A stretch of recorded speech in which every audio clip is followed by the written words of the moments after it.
ভাই বলতে অসুবিধা হবে না। আমরা সোশ্যাল মিডিয়াতে নিজেদের মধ্যে কামড়াকামড়ি করব না, নিজেদের মধ্যে আমরা ঝগড়া বিবাদ করব না।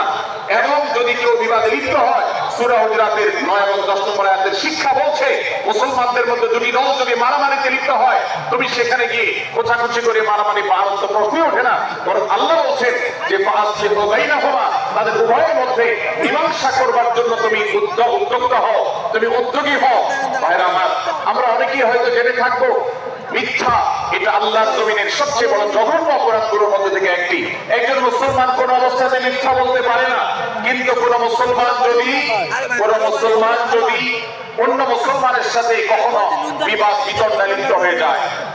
দুজন মুসলমান বা দুটি বলয়, দুটি পক্ষ, দুটি গোষ্ঠী মুসলমানদের তাদের মধ্যে যদি কোনো বিষয় যে ভুল বোঝাবুঝি তৈরি হয়, ভিন্ন মত সৃষ্টি হয়, একে অন্যের সাথে শত্রু ভাবাপন্ন হয়ে যায়, তাহলে তাদের দুইজনের মধ্যে বা দুই পক্ষের মধ্যে মীমাংসা করবার জন্য কেউ মিথ্যা কথাও বলে, অর্থাৎ আপনি এক পক্ষের কাছে গিয়ে বললেন, ভাই আপনি যাকে এত খারাপ মনে করছেন, যার ব্যাপারে আপনি এতটা রাগান্বিত হয়ে আছেন, আমি তো জানি তিনি আপনার ব্যাপারে অনেক সৎ চিন্তা রাখেন, আপনার ব্যাপারে অনেক ইতিবাচক ভাবনা রাখেন, আপনার ব্যাপারে অনেক সুধারণা পোষণ করেন। আপনি যদি একজন মুসলমানের কাছে গিয়ে, এক পক্ষের কাছে গিয়ে যদি এই কথাটা বলেন, বাস্তবে তিনি যদি এটা নাও বলেন, তারপরেও আপনি যদি এই মিথ্যা কথা বলেন, এই মিথ্যা এটা শুধু জায়েজ নয়, বরং এই মিথ্যাটা এর মাধ্যমে আপনি যে তাদের পরস্পরের সম্পর্ককে ভালো করার চেষ্টা করেছেন, এর মাধ্যমে আপনি আল্লাহর কাছে নেকি এবং সওয়াব পাবেন ইনশাআল্লাহ। ভাইরা আমার, তাহলে দুজন মুসলমান, দুটি পক্ষ, দুটি দল, দুটি বলয়, দুটি গোষ্ঠী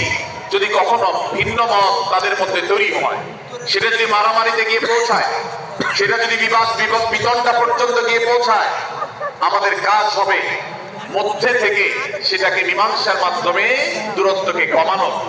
আমরা কখনো দূরত্ব বাড়াবো না, পারলে দূরত্ব কমাবো। ডক্টর খন্দকার আব্দুল্লাহ জাহাঙ্গীর রাহমাতুল্লাহ আলাইহি একটা কথা বলতেন, মুসলমানদের বাড়িতে যে আগুন লেগেছে, বিভেদের আগুন, মতবিরোধের আগুন, মত পার্থক্য, এটা মতবিরোধে যে পৌঁছে গেছে, এ আগুন তিনি বলতেন, আমি নিভাবার মতো শক্তি আমার নাই, এত পাওয়ার নাই যে বহুদা বিভক্ত মুসলমানদেরকে আমি ঐক্যবদ্ধ করে ফেলবো, এত শক্তি আমার হাতে নেই। কিন্তু একটা শক্তি আমার কাছে আছে ভাই, সেটা হলো যে বিবাদমান মুসলমানদের মধ্যে বিবাদ যেন আর না বাড়ে, বিবাদের যে আগুন লেগেছে সে আগুনে যেন আর ঘি ঢালা না হয়, কেরোসিন ঢালা না হয়, সেজন্য আমি ভূমিকা রাখতে পারি। আমি আপনাদেরকে বিনয়ের সাথে অনুরোধ করতে চাই, যত বিষয় নিয়ে আমাদের মুসলমানদের পরস্পরের মত পার্থক্য আছে, হতে পারে সেটা মাসআলা নিয়ে, হতে পারে সেটা রাজনৈতিক অবস্থানকে কেন্দ্র করে, হতে পারে অন্য কোনো বিষয়কে কেন্দ্র করে,